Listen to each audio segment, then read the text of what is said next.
Rajasthan board class channel पर आप सभी का हार्दिक स्वागत है। बच्चों, इस वीडियो में हम राजस्थान बोर्ड के कक्षा 9वीं के गणित के अध्याय 3 निर्देशांक ज्यामिति का परिचय पढ़ेंगे। तो वीडियो को पूरा देखिएगा अंत तक, जिससे आपके अध्याय 3 निर्देशांक ज्योमेट्री के सारे कंसेप्ट आपको अच्छे से समझ में आ जाएंगे और आपके जो भी डाउट होंगे अध्याय 3 निर्देशांक ज्योमेट्री के, वो सारे डाउट भी आपके क्लियर हो जाएंगे। और फिर जब आप अध्याय 3 की प्रश्नावलियों के प्रश्नों को हल करेंगे तो प्रश्नों को हल करने में आपको बहुत मदद भी मिलेगी। बच्चों, अगर आप हमारे चैनल पर नए हैं और आपने अभी तक राजस्थान बोर्ड क्लास चैनल को सब्सक्राइब नहीं किया है, तो जल्दी से हमारे चैनल को सब्सक्राइब कर लीजिए, सब्सक्राइब बटन को दबाकर, और बेल आइकन को भी दबा दीजिए। इससे आपको क्या फ़ायदा होगा कि जब भी हमारे चैनल पर कोई भी नया वीडियो आएगा, तो उसका नोटिफिकेशन सबसे पहले आपको मिलेगा। और जब भी आप यूट्यूब पर वीडियोस को सर्च करेंगे, तो हमारे चैनल के वीडियोस आपको ऊपर नज़र आने लगेंगे।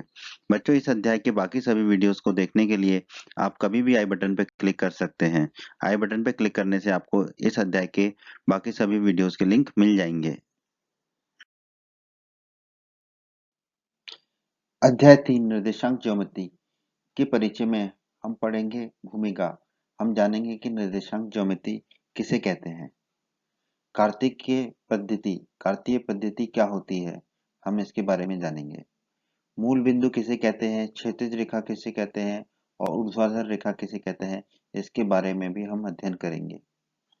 एक्स अक्ष किसे कहते हैं और वाई अक्ष किसे कहते हैं, इसके बारे में हम पढ़ेंगे। चतुर्थांश क्वाड्रेंट्स क्या होते हैं, कितने होते हैं, इसके बारे में हम पढ़ेंगे। भुज किसे कहते हैं और कोटि किसे कहते हैं, इसके बारे में हम जानेंगे। बिंदु के निर्देशांक कैसे लिखते हैं, इसको हम पढ़ेंगे। और अंत में हम पढ़ेंगे कि बिंदु का आलेखन कैसे किया जाता है।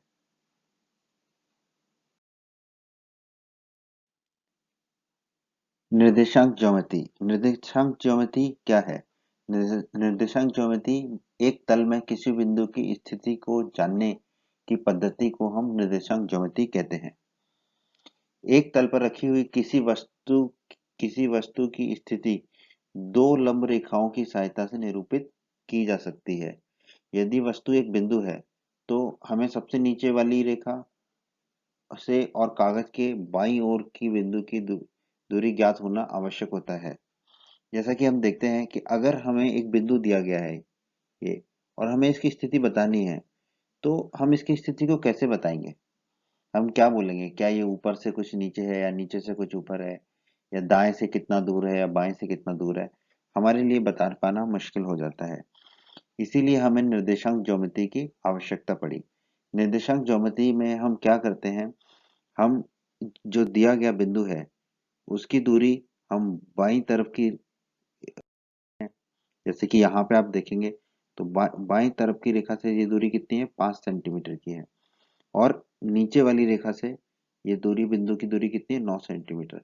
तो यदि हम कहेंगे कि ये बिंदु बाईं रेखा से 5 सेंटीमीटर की दूरी पर है और नीचे वाली रेखा से 9 सेंटीमीटर की दूरी पे है, तो सामने वाले व्यक्ति को समझ में आएगा कि तल पर बिंदु कहाँ पर स्थित है। तो ये मोटा मोटा है निर्देशांक ज्योमेट्री के बारे में।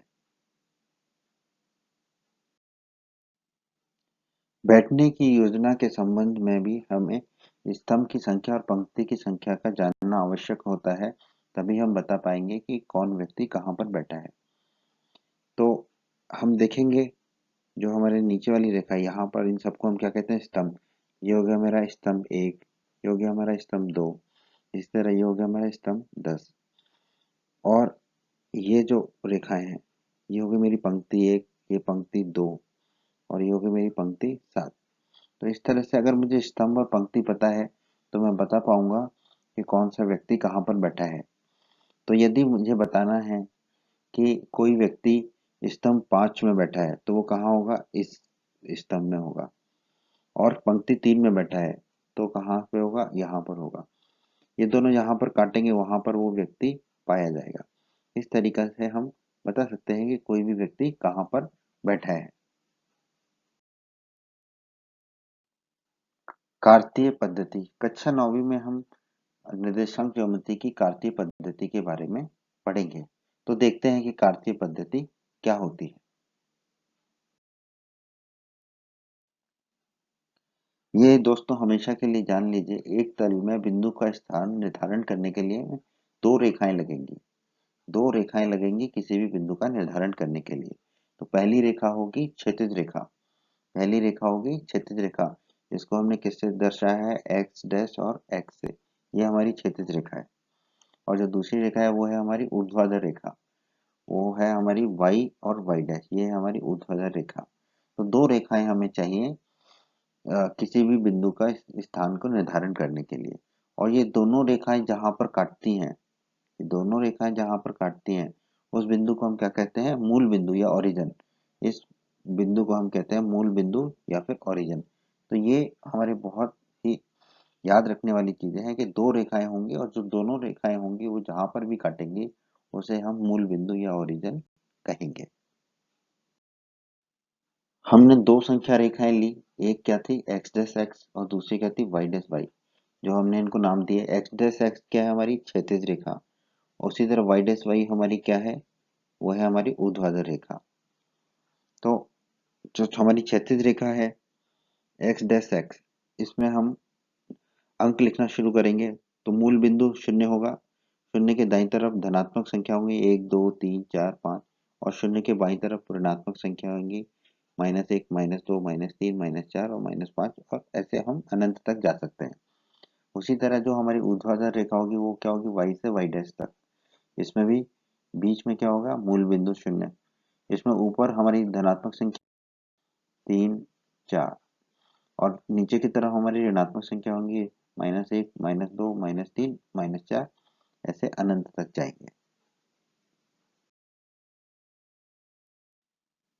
तो इस तरह हमने देखा हमारी एक्स डैश एक्स और वाई डैश वाई, ये दोनों रेखा जहां पर काटती है वहां पर हमें मिलता है मूल बिंदु। तो हम देखेंगे कि आ, मूल बिंदु की दाईं तरफ हमें धनात्मक एक्स अक्ष मिलेगा और मूल बिंदु की बाईं तरफ हमें ऋणात्मक एक्स अक्ष मिलेगा। उसी तरह मूल बिंदु के ऊपर हमें धनात्मक वाई अक्ष मिलेगा और मूल बिंदु के नीचे हमें ऋणात्मक वाई अक्ष मिलेगा।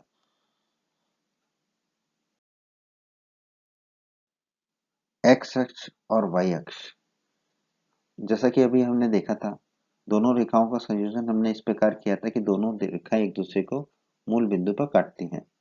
क्षैतिज रेखा को हम क्या कहते हैं? एक्स डैश एक्स या फिर एक्स अक्ष। ऊर्ध्वाधर रेखा को हम कहते हैं वाई डैश वाई या वाई अक्ष।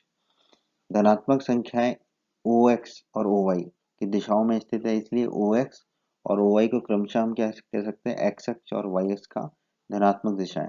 उसी तरह ओ एक्स डैश और ओ वाई डैश को हम क्या कह पाएंगे? एक्स अक्ष और वाई अक्ष की ऋणात्मक दिशाएं। तो ये हमने पिछले डायग्राम में देखा था। बच्चों, अगर आप हमारे चैनल पर नए हैं और आपने अभी तक राजस्थान बोर्ड क्लास चैनल को सब्सक्राइब नहीं किया है तो जल्दी से हमारे चैनल को सब्सक्राइब कर लीजिए, सब्सक्राइब बटन को दबाकर, और बेल आइकन को भी दबा दीजिए। इससे आपको क्या फ़ायदा होगा कि जब भी हमारे चैनल पर कोई भी नया वीडियो आएगा तो उसका नोटिफिकेशन सबसे पहले आपको मिलेगा। और जब भी आप यूट्यूब पर वीडियोस को सर्च करेंगे तो हमारे चैनल के वीडियोस आपको ऊपर नज़र आने लगेंगे। बच्चों, इस अध्याय के बाकी सभी वीडियोस को देखने के लिए आप कभी भी आई बटन पर क्लिक कर सकते हैं। आई बटन पर क्लिक करने से आपको इस अध्याय के बाकी सभी वीडियोस के लिंक मिल जाएंगे।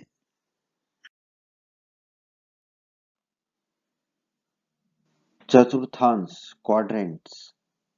हमने अभी देखा था कि जो हमारी क्षैतिज रेखा और ऊर्ध्वाधर रेखा है वो एक दूसरे को मूल बिंदु पे काटती है। दोनों तलों को कितने भागों में विभाजित करती है? चार भागों में। पहला भाग कहलाता है चतुर्थांश एक, दूसरा भाग कहलाता है चतुर्थांश दो, तीसरा भाग कहलाता है चतुर्थांश तीन और चौथा भाग कहलाता है चतुर्थांश चार। अब हम देखते हैं दोनों अक्ष तल को चार भागों में विभाजित करती है। इन चार भागों को हम चतुर्थांश कहते हैं, क्योंकि ये जो एक भाग है वो एक चौथाई होगा पूरे भाग का, इसलिए ये कहलाता है हमारा चतुर्थांश। और इसमें हम वामवर्त दिशा में चलते हैं। वामवर्त दिशा मतलब एंटी क्लॉकवाइज। एंटी क्लॉकवाइज का मतलब घड़ी की उल्टी दिशा में हम चलेंगे। हमें पता है घड़ी जो है वो इस दिशा में चलती है, तो घड़ी की उल्टी दिशा में हम चलते हैं। और सबसे पहले हम शुरू करते हैं चतुर्थांश एक से, फिर चतुर्थांश दो, चतुर्थांश तीन और चतुर्थांश चार। इस प्रकार तल के दोनों चारों चतुर्थांश सम्मिलित हैं। हम इस तल को कार्तीय तल या कार्टेशियन प्लेन कहते हैं, या निर्देशांक तल, कोऑर्डिनेट प्लेन कहते हैं, या XY तल भी कहते हैं इसे, या इसे निर्देशांक अक्ष कोऑर्डिनेट एक्सिस भी कहा जाता है। ये सब इसके नाम हैं। जैसा कि हमने देखा अभी कि चतुर्थांश जो है इसको 4 भागों में बांटते हैं। तो ये हो गया हमारा चतुर्थांश 1, ये हो गया चतुर्थांश 2, चतुर्थांश 3 और चतुर्थांश 4। 4 बराबर भागों में बांटा गया है इस प्लेन को हमारे, और चारों को कहते हैं हम चतुर्थांश। अब हम इन सारे चतुर्थांश की विशेषताओं को देख लेते हैं। यदि बिंदु पहले चतुर्थांश में है तो बिंदु का रूप होगा धनात्मक और धनात्मक। यहाँ पर x भी धनात्मक होगा और y भी धनात्मक होगा। उसी तरह अगर बिंदु दूसरे चतुर्थांश में है तो उसका रूप क्या होगा, उसमें x जो है वो ऋणात्मक होगा और y जो है वो धनात्मक होगा। उसी तरह तीसरे चतुर्थांश में क्या होगा, तीसरे चतुर्थांश में हमारे x और y दोनों ही ऋणात्मक होंगे। और चौथे और अंतिम चतुर्थांश में हमारा क्या होगा, x तो जो है धनात्मक होगा और y क्या होगा हमारा ऋणात्मक होगा। उन्हीं चतुर्थांश को हम दोबारा से ग्राफ में देख लेते हैं। चतुर्थांश 1 x और y दोनों धनात्मक, चतुर्थांश 2 x ऋणात्मक y धनात्मक, चतुर्थांश 3 x ऋणात्मक y भी ऋणात्मक, चतुर्थांश 4 x धनात्मक y ऋणात्मक। यहाँ आपने देखा कि x को हम पहले लिखते हैं और y को हम बाद में लिखते हैं। ये आसान भी है समझने के लिए, x पहले ही आता है, y बाद में आता है। दोस्तों अब हम देखते हैं कि भुज एब्सिक्का किसे कहते हैं। एक बिंदु x का निर्देशांक कोऑर्डिनेट उसे हम भुज कहते हैं। भुज क्या होगा, y अक्ष से इस बिंदु की लांबिक दूरी जिसे x अक्ष पर मापा जाता है उसे हम x के निर्देशांक को भुज कहते हैं। जैसा कि हमने देखा हमारा जो क्षैतिज रेखा है वो क्या है, x जैसे x। तो इस रेखा पर जो भी हमारी दूरी है वो क्या कहलाती है, भुज कहलाती है। y से जितनी भी दूरी है हमारी, y अक्ष से जो भी दूरी है वो हमारी क्या कहलाती है, भुज कहलाती है। और इस दूरी को हम कहाँ पे दर्शाते हैं, x अक्ष पर दर्शाते हैं। x अक्ष पर इस दूरी को दर्शाते हैं और इसको हम क्या कहते हैं, भुज। तो x अक्ष का जो निर्देशांक है, x अक्ष के निर्देशांक को हम क्या कहते हैं, भुज कहते हैं। याद रखिए x अक्ष के निर्देशांक को भुज कहा जाता है। जैसा कि हमने देखा था x अक्ष के निर्देशांक को हमने क्या कहा था, भुज। उसी तरह y निर्देशांक को हम क्या कहते हैं, कोटि कहते हैं। y निर्देशांक को हम कोटि कहते हैं और ये x अक्ष से दूर होता है और y अक्ष पर होता है। x अक्ष से दूरी होगी और y अक्ष पे ये होगा हमारा, इसे हम क्या कहेंगे, कोटि। तो ये हमें याद रखना है। बिंदु के निर्देशांक कैसे लिखते हैं हम जानते हैं।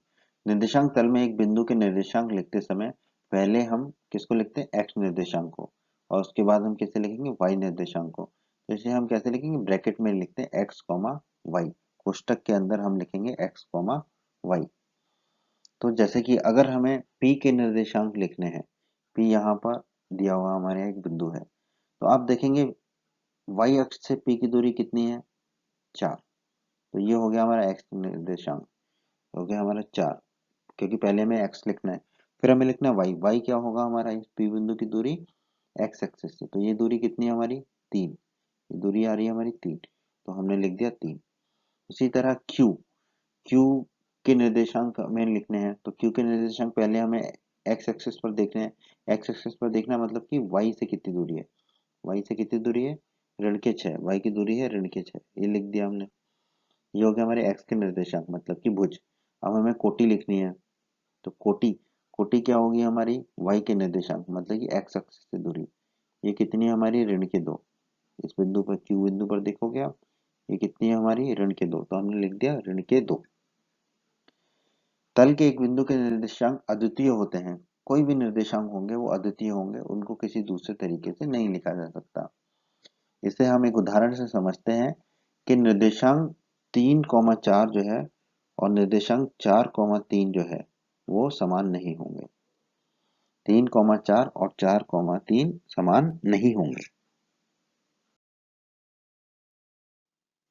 बिंदु के निर्देशांक, x अक्ष पर स्थित प्रत्येक बिंदु का y निर्देशांक सदैव शून्य होगा। आप देखेंगे x एक्सिस पे y निर्देशांक हमेशा शून्य होगा, क्योंकि इसकी x अक्ष से दूरी कितनी होगी, शून्य होगी। तो x अक्ष पर हमेशा y निर्देशांक शून्य होगा। इसी तरह x अक्ष पर स्थित किसी भी बिंदु के निर्देशांक को हम कैसे प्रदर्शित करेंगे, x, 0, क्योंकि y निर्देशांक हमेशा क्या मिलेगा, हमें शून्य मिलेगा।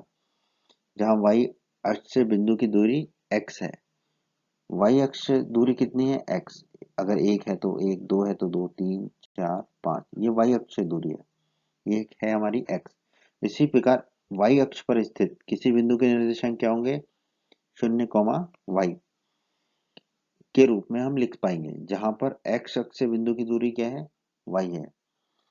कोई भी निर्देशांक y अक्ष पर क्या होगा, 0, y, और यहाँ पर जो y है वो क्या है, x अक्ष से दूरी है, 1, 2, 3, 4, 5। और मूल बिंदु के निर्देशांक क्या होंगे, 0, 0, क्योंकि मूल बिंदु की x अक्ष से दूरी कितनी है, 0, y अक्ष से दूरी कितनी है, 0, दोनों अक्षों से इसकी दूरी कितनी है, 0 और 0। तो मूल बिंदु के निर्देशांक हमेशा याद रखिए 0, 0 ही होंगे। अब इस अध्याय का अंतिम विषय है बिंदु का आलेखन। हमें एक बिंदु के निर्देशांक दिए रखे होंगे और हमें उसको ग्राफ में आलेखित करना है, ग्राफ में उसको दर्शाना है। मान लीजिए हमें एक निर्देशांक दिया हुआ है 3,5। अब हमें इसको ग्राफ में दिखाना है, आलेखित करना है, तल में आलेखित करना है। हम पहले निर्देशांक अक्ष खींचेंगे और अपने एककों का चयन करेंगे। जैसे कि पहले हमने x अक्ष को खींचा, फिर हमने y अक्ष को खींचा, और x अक्ष पे एक एक सेंटीमीटर पे 1, 2, 3, 4, 5 लिखा, बाई 2, -3, -4, -5 लिखा। उस तरह y अक्ष पे ऊपर 1, 2, 3, 4, 5, y अक्ष पे नीचे -1, -2, -3, -4, -5 लिखा। अब अगर हमें 3,5 को आलेखित करना है तो 3 क्या है, y x अक्ष, x अक्ष मतलब y अक्ष से इसकी दूरी, y अक्ष से आप 3 एकक दूरी दूर ले जाइए, या क्या, फिर लिखना है हमें 5, 5 मतलब y लिखना है, तो y मतलब x अक्ष से दूरी, x अक्ष से दूरी 5 लेना है आपको, तो ये मिल गया। अब इन दोनों को हम जोड़ देंगे, इन दोनों को जब हम जोड़ेंगे तो हमें एक बिंदु मिलेगा P, जो कहलाएगा हमारा 3,5, 3,5। इसी प्रकार हमें Q बिंदु जो कि 5, -4 है उसको आलेखित करना है। तो पहले हम 5 देखेंगे, x अक्ष पर 5, 1, 2, 3, 4, 5, x अक्ष पे हमें 5 मिल गया। अब y अक्ष पे हमें कितना देखना है, ऋण के 4, तो y अक्ष पर ऋण के 4, -1, -2, -3, -4। अब इन दोनों को हम जोड़ देंगे, लंबवत रेखा खींचेंगे, जहां मिलेगा वो कहलाएगा हमारा Q बिंदु। तो इस तरह से हम बिंदुओं का आलेखन करते हैं।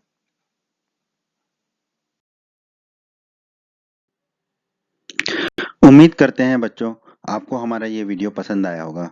बच्चों, अगर आप राजस्थान बोर्ड क्लास चैनल पर नए हैं और आपने अभी तक हमारे यूट्यूब चैनल को सब्सक्राइब नहीं किया है, तो सब्सक्राइब बटन को दबाकर जल्दी से हमारे चैनल को सब्सक्राइब कर लीजिए और बेल आइकन को भी दबा दीजिए।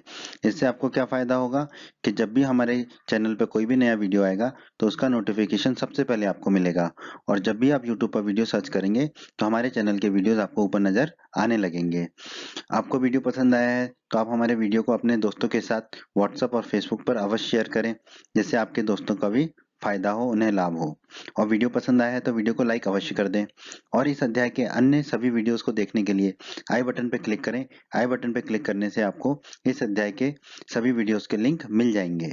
धन्यवाद बच्चों।